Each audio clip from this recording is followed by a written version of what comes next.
This is going to be a breaking point in our relationship. It's gonna a breaking point. Yes, this could be the breaking point. Oh. And the chicken just fell out of my burger. Put it back in quick. I was letting it drain.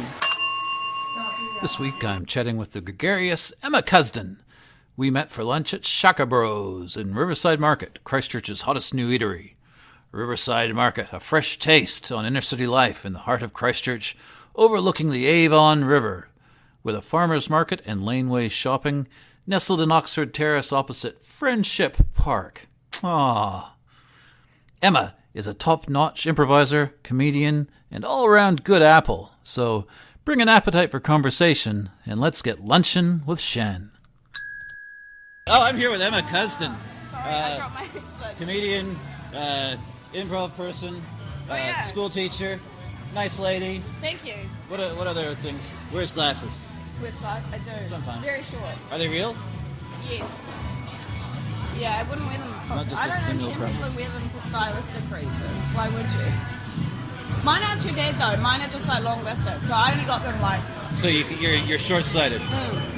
I only got them like 4 years ago. Because when I went to teachers college, I was like, man, I'm getting headaches all the time. It's because I couldn't read the shit on the board. Really? Were you sitting at the back of the Yeah, class? because I was a cool kid. I had to sit at the back of the class in primary school, Oh yeah. and I got sat next to. Well, she was a girl then. I was going to say a lady, but we were all at primary school. Yeah, Lana Wallace, and Right. she didn't like me, and so she pretended that she had bad eyesight and had to move to the front of the class. Wow. And this was like in September, so it was 3/4 of the way through the year. Wow. I don't know. What do you say to that? Well, she was on the other side of the room, so I couldn't say anything. Wait, this is real good. Really? Yeah. What do you do? What is it? Ginger It tastes something? like ginger ale, ginger berry. Fancy. It's ginger ale, but it reminds me of ginger beer.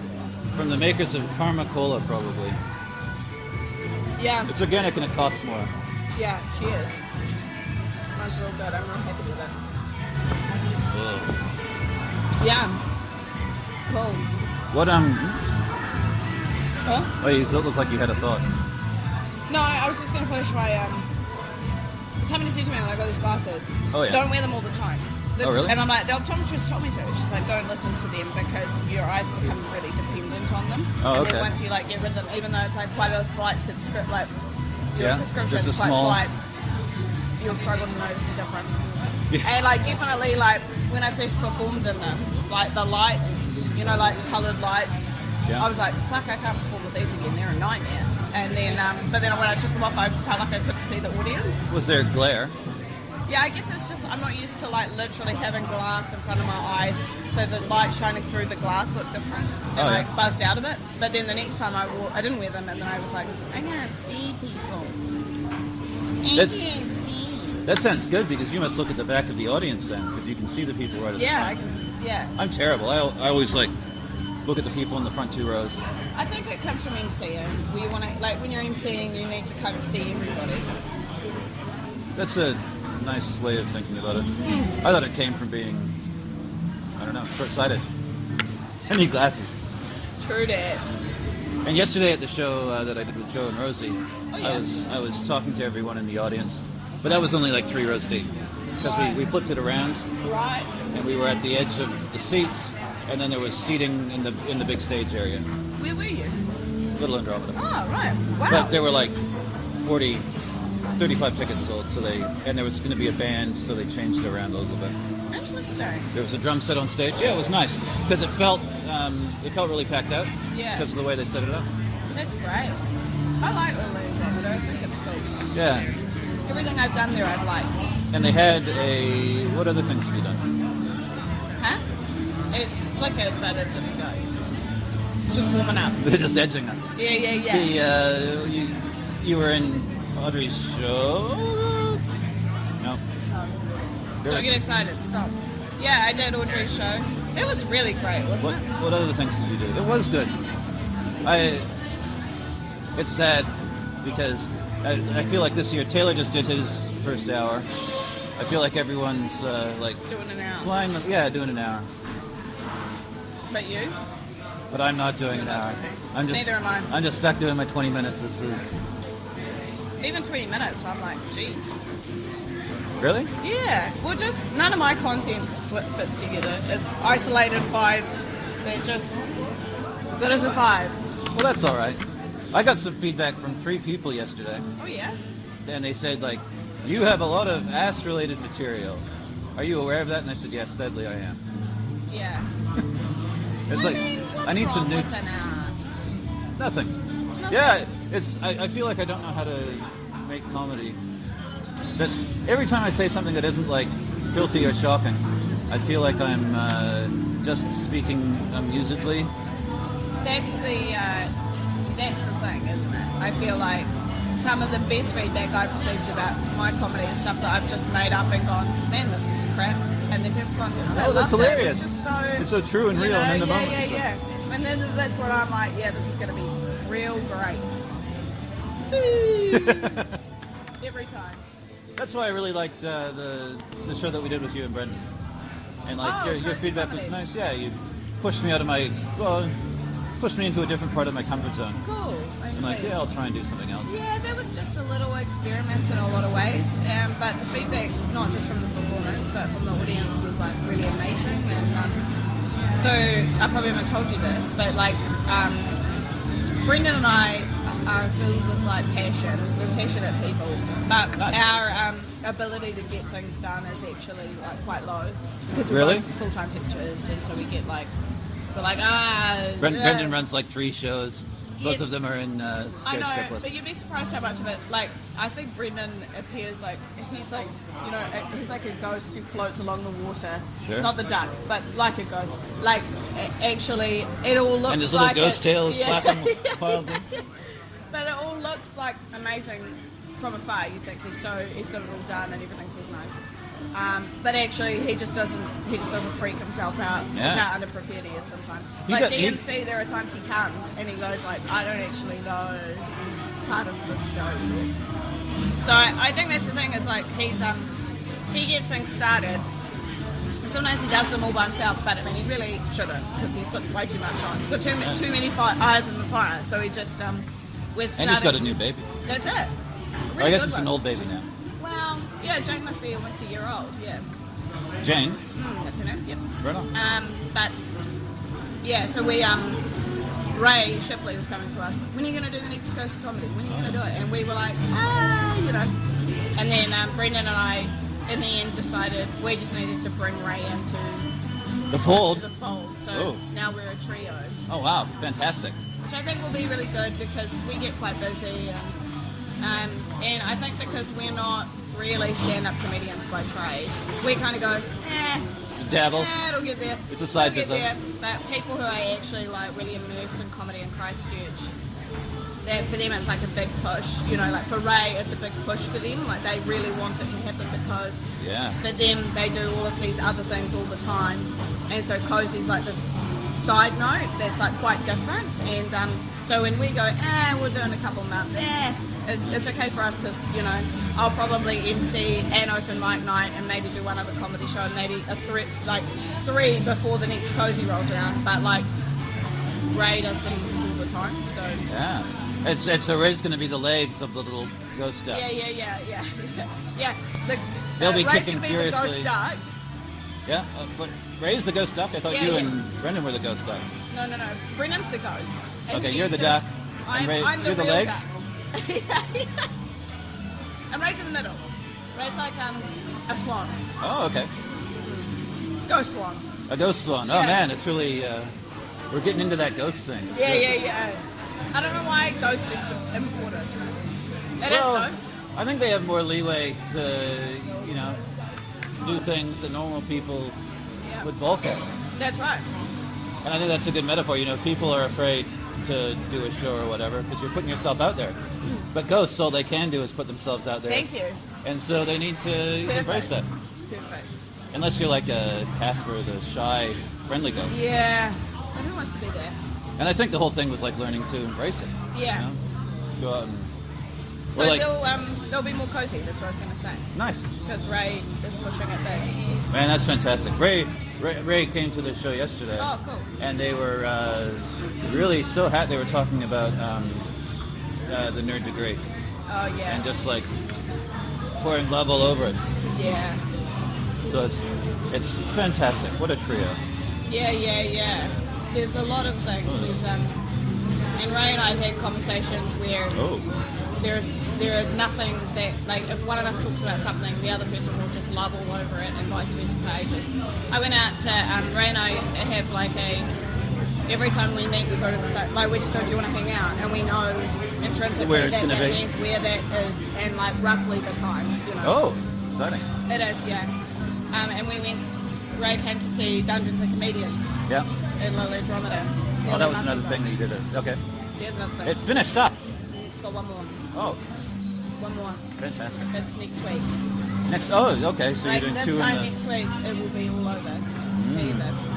But This yeah, feels Ray like was it. just pouring love all over it. That's wonderful. It was nice. I try and, I don't know,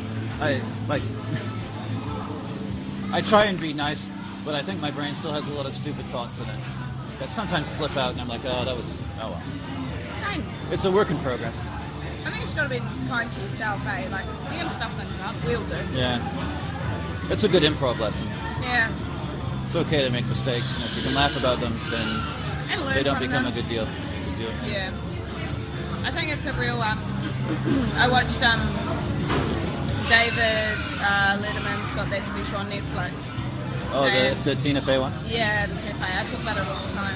But I think it's, for me, it's really been like quite it's something that is in the forefront of my mind all the time. Like, thinking about how Tina Fey is like this exceptional comedian, and she sometimes struggles to find how to be basically a nice guy in comedy. Yeah. You know? Yeah. I think it is really hard. But, you know, like, the times that I've really tried to double down into that and go, like, Into niceness. Where's the niceness in comedy? It's been really rewarding. And so actually I wonder if the stigma around nice comedy is more powerful than the actual thing, you know? Yeah. People are afraid to let their guard down. Because there's things that actually people expect from comedians, you know, and I don't think you go to a comedy show and think to yourself, and there's no way they're gonna swear, you know, unless it's like child comedy, you know. And I think they realise too, there will be times where you will speak of a personal experience that might be like, some confrontational stuff, or like some. I think what needs to be like really looked at though and examined is when audio, the culture in comedy of like, just ripping out people who are, you know, I mean, unless they deserve it. You know? But you'd be surprised how many people think that their comedy is like I've said to them, hey, that bit was a bit racist or whatever, or a bit sexist, and they're like, huh? What do you mean? You know? That's always my fear, that like I'm doing stuff that's like exposing my inner prejudices and stuff without me realizing it. Absolutely. But I think the thing is like, I never hold it against comedians who have content like that. I only get upset, or I think this should be the rule of thumb actually, is if I come to you and I go, Shen, that bit is a wee bit, you know, that's kind of offensive to people like me. I'm glad you finally found the courage to say it, Emma. But if you come back to me and you go, you're wrong, then that's when I'm like, do you know what I mean? But if I said you that bit's a wee bit offensive, I'd probably say in what way? Yeah, and then if I can explain it, and you go, wow, I never thought about it like that, and you change the bit, then I'm like, you're winning. Yeah. That's winning at comedy that's future focused, you know? Well, I hope I one day have a bit that offends you so that I can change it and win. Yeah. But, you know, it's also not saying it in assholey ways. Yeah. I don't know. I've it's good to talk about that sort of thing, but it's hard to get the conversations flowing. Yeah. And every time I get like, I'd love to talk about stuff, but then no one ever takes you up on it. Yeah, and it's difficult because, I mean, comedy is kind of created in a vacuum, right? We do it at home to ourselves. Yeah. We work the bit. And you're like, yeah, this is going to be awesome. Wait a minute, why isn't everyone laughing? Yeah. And I think to some degree you can't get rid of that component of comedy, but I do think what I was really pleased with Cozy, people came a week out, we looked at the material, we gave each other feedback. It wasn't like, Brendan and I are the wise guys of improv. It was like, we all just sort of spread the ideas around, and then I felt like a lot of the kinks were ironed out. Yeah. I wonder if, because like I've had bits where you're like, okay, this is going to be great, and then you say it on stage, and as soon as the words come out of your mouth, you're like, oh, this is shit. I wonder if that you still get that feeling if you were just saying it like at the round table with other comedians. I would say so. Possibly. Surely. Yeah. I mean, there'll always be bits that will. You might not know if it's funny or not still. Yeah. Because I was thinking as well, like with my material, maybe I'm like too much of the jaded comedian, and so my material is sort of more like to the back of the room. Where I'm pitching stuff that's funny to me, but because I'm so immersed in jokes, I need to, like people who watch too much porn, and they need to get more and more extreme. Maybe I have that problem with comedy. Yeah. Because I wouldn't say that about your comedy, if that helps. It is. This is the me fishing for compliments part of it. I think your perspective is different as a comedian. I've been to so many nights where you're in it, and I've seen all these other people, and I'm like, yeah. They're all a bit samey. Yeah. But you are intrinsically different. You're different. You're different in the way you present your material. Your material is different to others. The whole thing is different. Oh, thank you. And in a good way. Like, you're often a breath of fresh air. That's what I thought was good about yesterday's show, because it was me, Joe, and Rosie. Yeah. And I was first, and Joe was second, and Rosie was last. And they were like, the second half of my set sort of divided the room a little bit. Right. Some people were really, really into it, and some people it wasn't for them. But it's like, but in 5 minutes there's going to be two other people who are great and completely different from me. Yeah. No one walked out or anything. No. But, some people, like, Ray's got this bit. Just only like 60% of the people gave me a standing ovation, and so it's like, well, is that really a standing ovation? Well, Ray's got this bit what? Ray's got this bit where they reimagine Harry Potter characters. Oh, yeah. Types of pasta or whatever. And, like... Spoiler alert. Yeah, sorry. But, I don't like Harry Potter, so I have no idea. The bit is completely lost on me. And do you like pasta? I love pasta. So there were times that I laughed because you can meet Ray halfway. That's a pasta. But I had some friends come to Cozy and they were like, yeah, we hate Harry Potter too, and we didn't get that bit either. And so they made me realise, like, you can be a really exceptional comedian. Oh my gosh. The buzzer buzzed. All right, we're back. I had to go down to the sushi train to get napkins. If you come to Riverside Market, get napkins. Bring your own napkins. That's right. Before you sit down. It's like Japan. Have you been there? You have to bring your own toilet paper. Oh, really? Yeah, because the public toilets don't have any. Wow. And there's people like handing out or little packs of tissues with advertising on them. And I took one, and then later on I was like, oh man, I'm glad I took that. God, it's like you're in town. That's a play, right? Mm-hmm.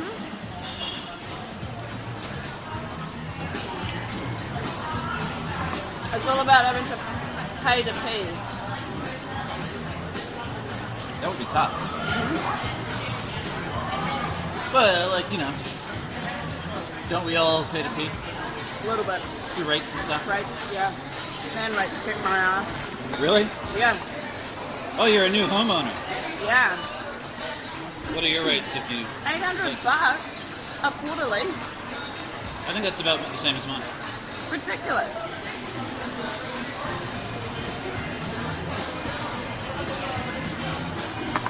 Just do like I do and try and pee as much as you can. That's good. And then every time, do a little fist pump and you go, yeah! Yeah. Get my money's worth. Take that, Christchurch. I try and arrange it so I have to flush twice. Oh my god. We should do an alternate podcast, which is us eating things around Christchurch and talking about them. Like a podcast review. Talking about what? The food. Oh, was it oh my god about the food? I thought I disgusted you. No, you did discuss me, but okay. It was, I'm just thinking about Man, it. even the bun is oily. No. Oh, it's got 2 pieces of meat. Yeah. The innards are real tasty. Oh, really? Mm-hmm. Is the man? Did the pineapple's a little bit fried or whatever? No. Did they just cover pineapple. it? No. There's a Brazilian all-you-can-eat meat restaurant. Oh yeah. And they also. I've never been to one of those. It was hard for me. Sonny did a real good job. But I'm like a little bit picky. I'm like super picky. I don't like meat with bones or meat with fat. Or lots of other things. But they do like fried, sugary somehow pineapple. And it's incredible, yeah. Wow. So interesting. What do they? They had like a grill downstairs at Shaka Bros. Maybe do you think they just cover it with oil? Maybe. Maybe this isn't oil at all. Maybe it's like teriyaki sauce and maple bacon stuff. It definitely has a distinct color. Oh man, I'm beginning to think that 6 napkins is going to be enough. Yeah. Well, there's more here. I find it weird how they ask questions. And it didn't really go anywhere, yeah. They do that at Bacon Bros too. Or like do a smile, or if you have a mustache. Yeah. That was nice though. The thing I thought was weird was he asked you what you thought my spirit animal would be, but he didn't ask me what your spirit animal would be. Yes, you did. What would you go with? I'm just trying to think. Like maybe maybe a cat? Or maybe an owl? Oh yeah. Although you don't like Harry Potter, so maybe not. Hey, have you ever asked an owl if it likes Harry Potter?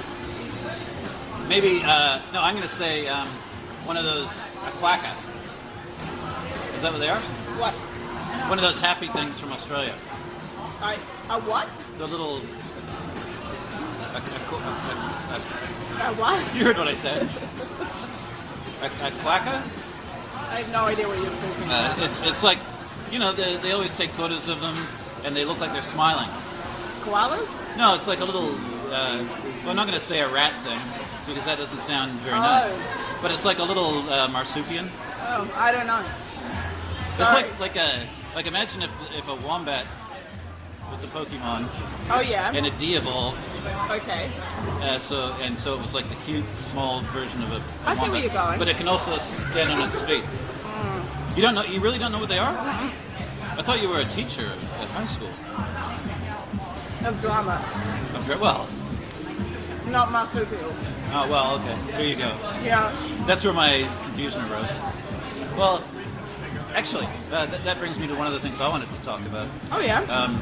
You mentioned before that you were into Mask a little bit. Mm-hmm. Tell me all about that. Oh yeah, so I lived in Calgary for a while. Nice. That's my connection to Canada. And I moved to Canada to basically stalk Keith Johnstone, Nice. who invented theatre sports. Yes. And so I was based at Loose Moose, which is the company that he developed that with. Nice. I had a job at the tuxedo hire by day. The Loose Moose tuxedo hire? No, like literally, I just had a job at a tuxedo hire, and then by night I would do improv. Nice. That was my life. And then somebody just out of the blue said like, "Oh, we've got this mask course coming up. Do you want to do it?" And I was like, "No," because it seems like really. It didn't feel like my thing. Yeah. But then I figured out that Keith was going to go for some of those days, so then I went and did it. But it really changed. I was very skeptical going in that I would get anything out of it, but I love it. Yeah. I had the same experience. Yeah. It felt very like revelatory. Yeah. It almost feels like you've had a religious experience, I think. Yeah. When you come out of an intensive mask thing. And it was good for me because, like I was saying before,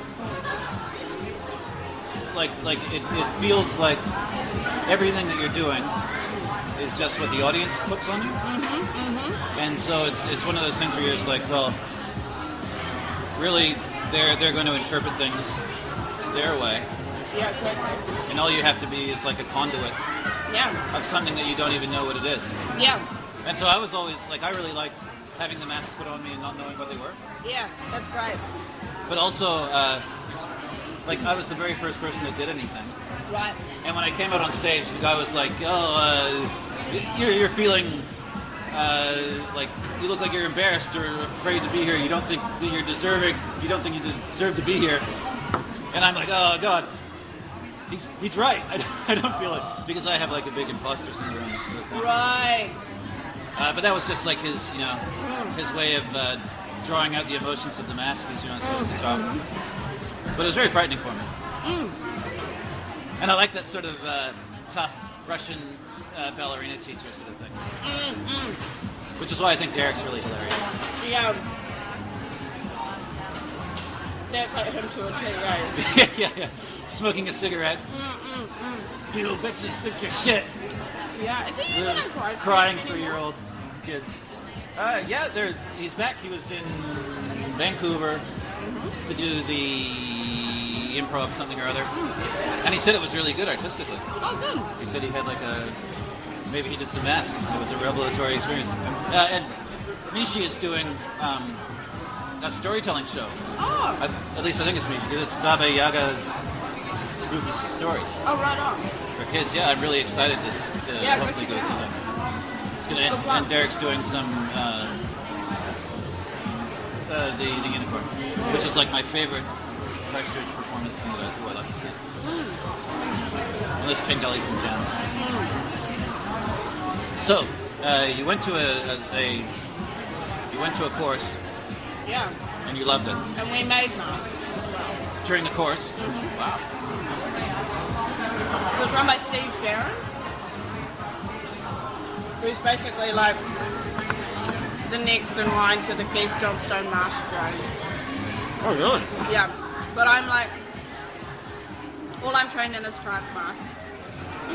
I've done it a lot since then, and I've taught students it too, like high school students. Oh, yeah. And I find it's really, you get a lot of results out of it. But I almost need to just do like a couple of weekends of just making masks, you know? Like you need like a real kete of masks in order to really teach it. That's what Steve is, so great. He like 20 masks, Yeah. They're like full face versus half face. I feel often that half face are like kind of praised as like the ultimate mask. That's like the best. But I think full face, they're so powerful to watch, Yeah. Yeah. But I only did like a 2-day course. And we did some full face stuff and some half face stuff. And the half face stuff, we were going through like the thing of like make a sound and learn to do words and stuff. And I sort of felt like some of it, by some of the people, was like fake. It was forced, yeah. Yeah, and it's like yeah, we didn't really do so that. I viewed it as like less pure.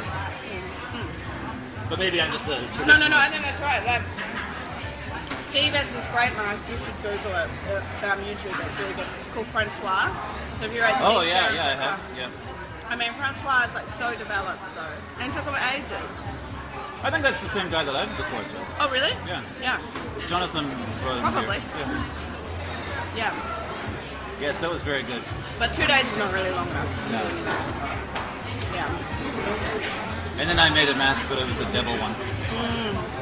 Which I don't know. But I like it, and it's like, let's be an asshole. Did you go see, what's that guy's name? The dirty asshole? Or whatever his name is? The guy who dresses up in the devil suit? No. Oh. That's apparent. Well, it's not masked. No. It's I don't know. I think like taking on a character or having something like a mask is... It removes you from yourself a little bit. And so it lets you do things and say things that you wouldn't necessarily feel comfortable with if you're being yourself. Absolutely. It's like being a ghost. Yeah. On the lake. A lake Yeah. ghost. Tired and just like on an inner tube. I know what you mean. I think the thing is like, I remember watching people come up and go like, oh, I've got the mask on, like I'm feeling it. And me just being like, you know, like a whatever. patchouli oil hippie. Yeah. But then when you actually do it, like when you allow yourself to go, I'm skeptical about this, but I'm going to give it this chance to prove me wrong. And you do it, and you actually can tell the difference. That's when it's powerful. I made a full face mask. As I was making it, I was just like, I just want to go off what feels right, you know, like cheekbones like this and an expression like this and blah blah blah. And then one day I was like making a mask, and I was like, it's my brother. And then, but you know, we did this workshop with it, and Keith directed a scene with my mask, and I got to watch it. And so, you know, it's this full face mask in this situation. And at the end, Keith came up to me and he was like, that mask is like deeply disturbing. And I was so flattered. So it sounds like you're like way deep into improv nerddom. Yeah, I suppose. Like, how old were you when you went over to Calgary? I moved over there when I was 21. Oh wow! But I went to Calgary on a little jaunt when I was 20. Yeah, and I moved back there a year later. So like for a workshop or something? Yeah. I did the, they do a summer school course each year at Lucifer. So me, Daniel Pengelly and Hamish Parkinson went. Oh wow! And did it together, yeah. Nice. It was 2 weeks. Wow. And what have you done before that in terms of like, were you high school theater sports? Yeah, and I was a jester at the time too. So I did 5 years of improv in school. And then when I left, we won the high school theatre sports comp for my final year of school. And that year, thanks, Kate Cable was leaving the Court Jesters that year. So basically, she left and I got her spot straight away. So I moved straight out of high school improv into the Court Jesters. And back then they didn't have this like a big apprenticeship program. It was like you just went to workshop and you got a job before you got told to kind of fuck off. That was kind of it. So I got a job, so it was really nice, yeah. Okay. So I've done it, I suppose, for 13 years professionally.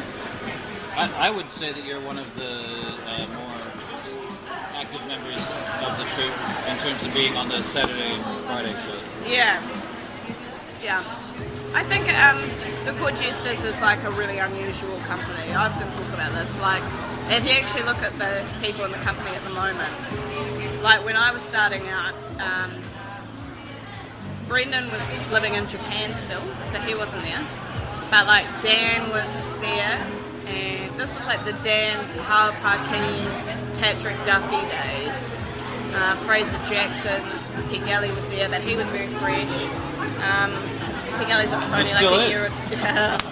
Well, he's like a year or 2 older than me, so he wasn't that further along. But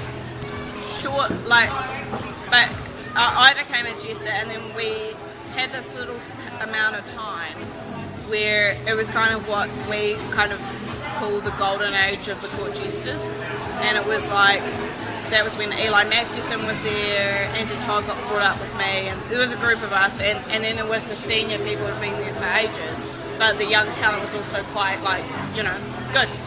We felt like we were doing kick-ass shows, and we would like sell out and then have to start a show 15 minutes later with an alternate cast to like account for the spillover. Wow. That's how Saturday shows started, was because we were doing 2 shows on Friday, one at 10:15 and one at 10:30 or whatever. Yeah. This is when it was still at the court. Yeah. Yep. Yeah, so that was like the golden age, we kind of call it that. But then after that, and once the earthquakes happened and stuff like that, what's kind of happened, like now if you look at the company, like in many respects I'm like one of the more senior members of the company. But having said that, if you look at who's been in the company the longest, it's like there's all these people. The last two, like there's like me and Henry. So Henry's been in the company 9 years. He's definitely one of the most senior members. I've been in the company 13 years. Then there's like this massive gap. Then there's like Monique and Millie and people who've just been brought up. So there's like literally a gap of like almost 10 years. Yeah, almost 10 years between intakes, you know. And we've had people come in and out of that time. I mean, we've had Chris Gruber who left and stuff like that, but it's... Henry. Yeah. Yeah. But actually, if you put us all in a line of how long we've been in the company for, like, technically, you know, Henry stands next to Millie.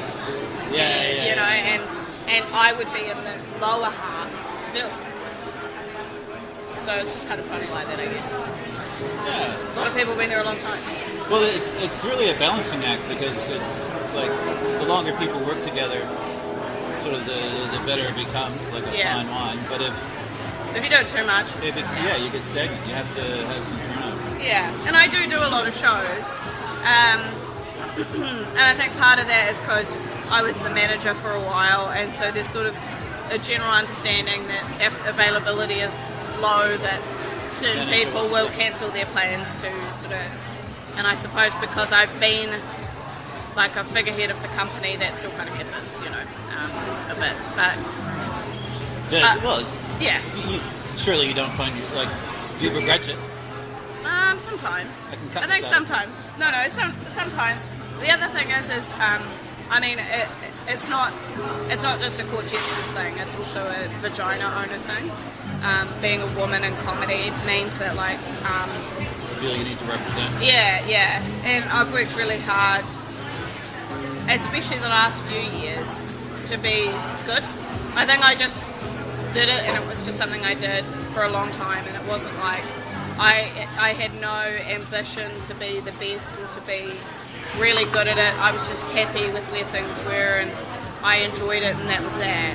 But I think these last few years, I felt like somewhere along the way, around the time that I started doing stand-up again, suddenly people started looking at me for answers about women in comedy, and of course I had none because I've just been coasting. So I think the last few years, like I've been really trying to actually earn the respect that people give me anyway. Like, and myself, like I think people look to me because I've done comedy for this many years, but I didn't really take it seriously for ages. So I've been trying to like get better and do more and be more wise, so that I can help others to like be women in comedy. And the other thing is that's the thing is like I'm never going to say, you know, like I'm one of the only consistent female MCs. Probably in Christchurch in fairness. Like when people think of a woman MC, like I'm in their top 3. I've worked really hard on being a good MC. And there are times, even when the Quakkas go, can you MC scriptless? And I'll go, oh, because I do it so frequently now that at times it feels like the magic's gone. At times, not all of the time. Sometimes you think, I'm just kind of pulling this together again, you know. But I think like I've had to go, I have to keep doing this, and I have to keep doing it, and I love it, but I have to pull myself out of those dark times where I think like, screw this, and you know, can't somebody else do it, you know, because a lot of people don't feel like they haven't had the opportunities that I've had, and that's the thing. It's like, that was a real wanky way of going about it, but does that kind of make sense? yeah, for sure. And I guess hearing that and trying to relate it back to me. Yes, good. As I do, very self-centered. Love it. Like, I hope. Well, I'm sorry if I put any pressure on you in terms of like trying to force you into this responsible. No. It's not figurehead that. of the female company. No. Well, it's not that. The thing is like, it's not like, I'm not like, oh, fuck all these people who came and looked to me for guidance. I think what the point is like, I don't take myself seriously in comedy, but other people took me seriously in comedy, and I've had to accept that people looked up to me and I didn't realise, you know, and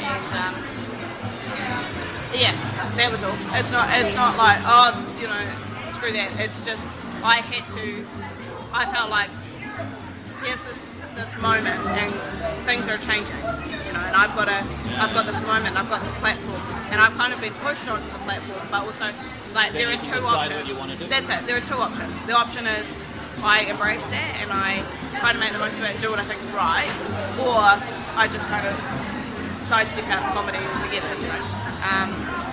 Because I think I kind of live my life by, like, you've got to walk the walk if you're going to talk the talk.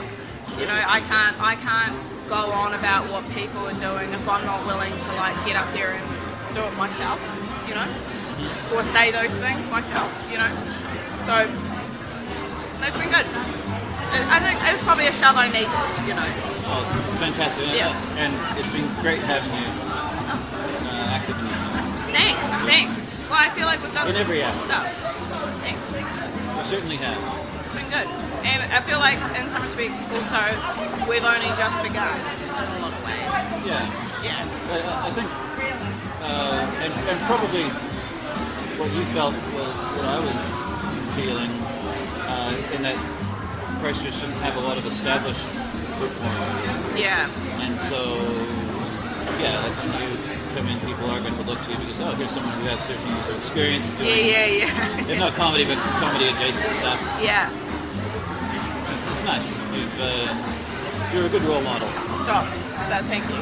I think it's growing too. Like, I know I've talked a lot about this person, but, you know, like Ray getting nominated for the Billy T and moving to Auckland and then coming back, and like, if you really talk to Ray about it, I'm sure they don't mind me talking about it, but, you know, Ray just has such a passionate love for Christchurch. Like, Ray didn't feel at home in Auckland, and I think that's the thing, is we all feel these pressures as comedians or actors or whatever. Oh, if I want to make it big, I've got to be in Auckland. And that's how for years we've lost so many really important people in Christchurch comedy. I mean, I always kind of laugh to myself when I go to Auckland. I go and play a snort show, which is their improv troupe up there, where I go and watch stand-up, and I'm like, they're from Christchurch, they're from Christchurch, they're from Christchurch. Like, sometimes 60% of the people on stage are from Christchurch, but they're in Auckland, and so, you know, they're just Aucklanders now, which is fine. It's just, like, I just keep thinking to myself, what if Christchurch was a place where people felt they didn't have to move away from it to reach the big time? And we'll probably never get there, but I think, like, Ray is, like, so far at least, there's, like, now they are in the figurehead position at the moment of, like, what are they going to do? Because if they stay here and they really develop something and occasionally go and do these gigs, but base themselves here, like, actually manage to achieve their kind of comedy dreams, but they're based here, that's a game changer, because that doesn't happen here. People don't maintain their comedy careers and stay here, and I would love to start seeing that happen, you know. Yeah. And I like having her around. Yeah. From a selfish perspective, and I always, it's like, oh, I want to make sure that Ray's having a good time. Yeah, we're talking about and it's good to have someone who, Audrey's the same way. Like, in Audrey's show, there was a bunch of new material that was really good right off the bat. Yeah. And it's really inspiring and also demotivating.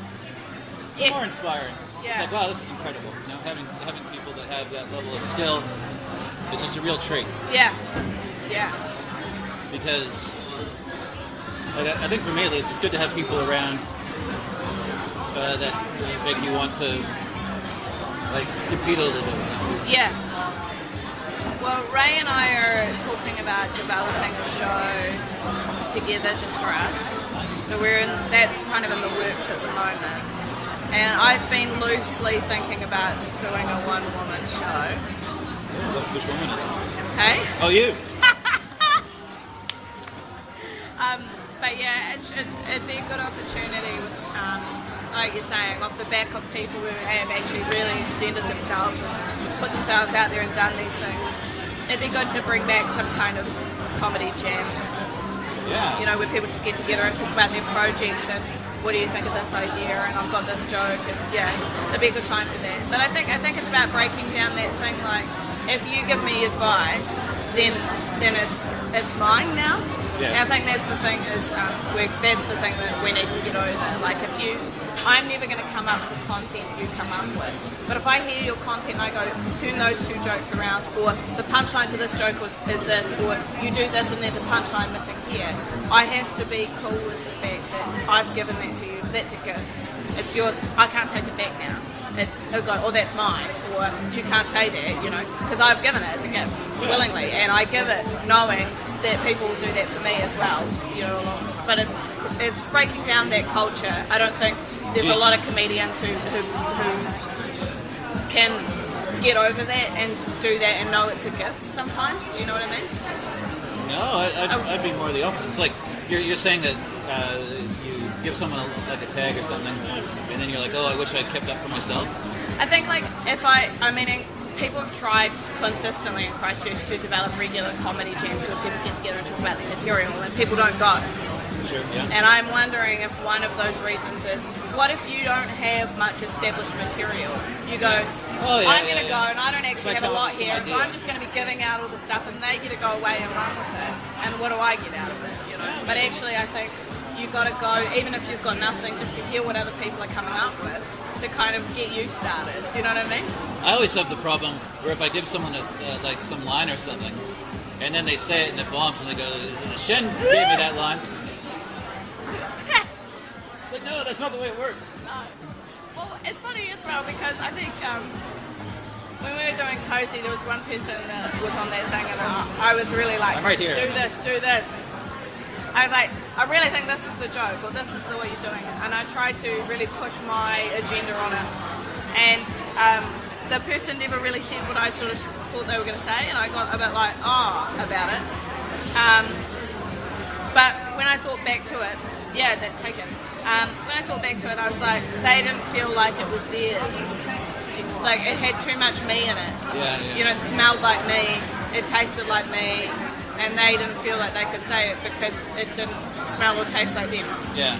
Well, and then maybe, I was going to say maybe they put things in and the way, you give someone a note and it gets turned around or changed a little bit, but the nucleus of it is there, it still affects change.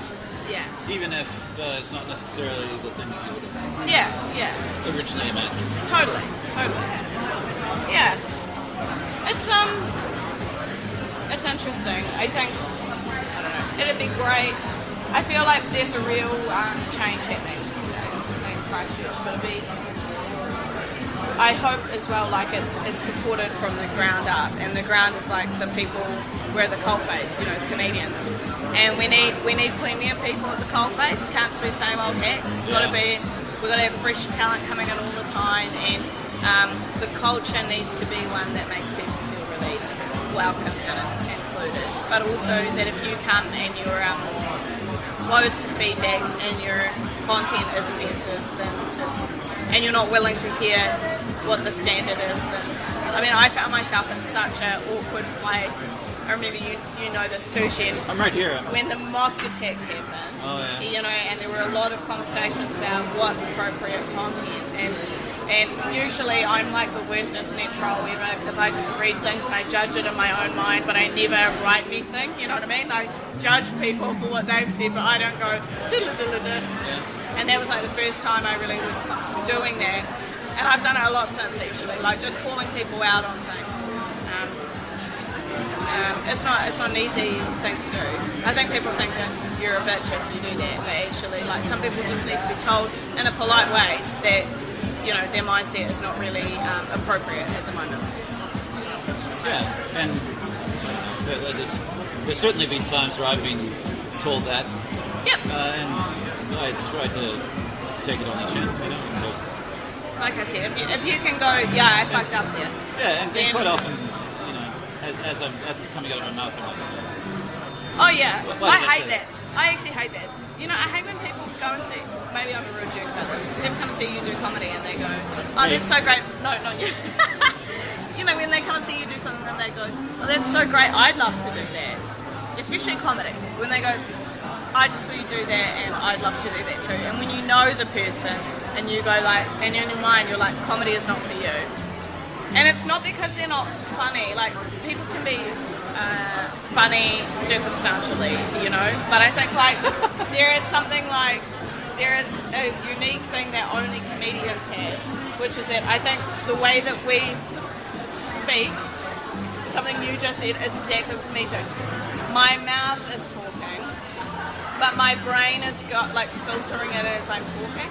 Is this appropriate? Am I saying what I mean here? Was that funny? No, that wasn't funny. I know so many people who are really funny, but I can tell they don't go home and go, oh, wait, what did I say that? It was so stupid. It was not funny. You know? Or think about like, what things could I say that will be funny? Yeah. Run through conversations in your head mind ahead of time. Yeah. People who don't do that, I'm like, comedy is not for you.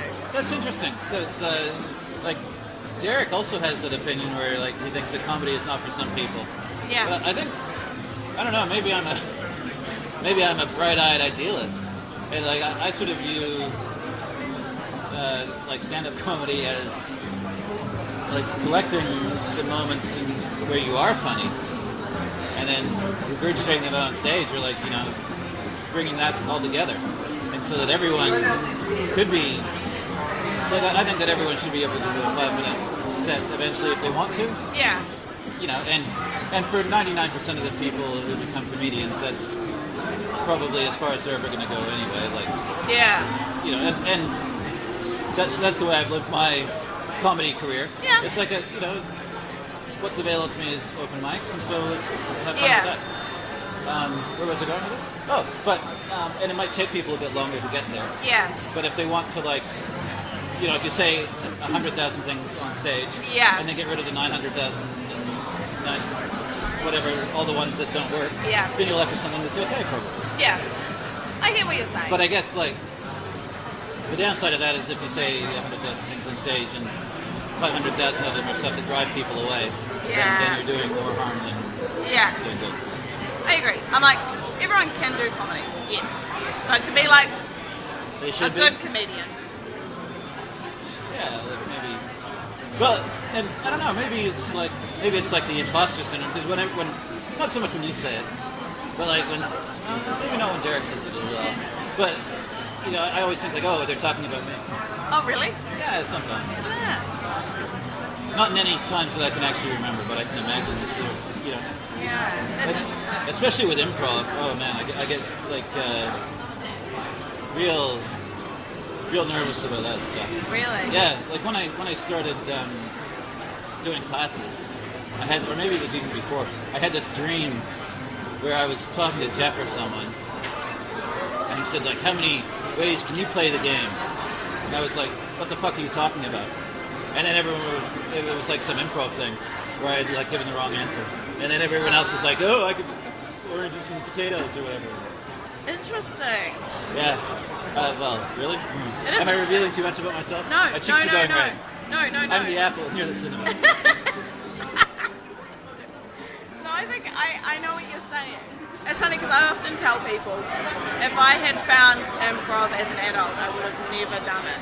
Yeah? I would never have chosen to do it, ever.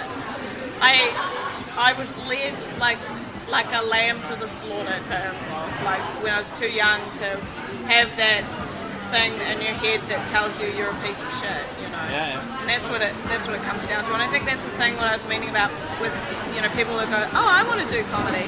And sometimes I think, but you don't think you're a bit of a piece of shit.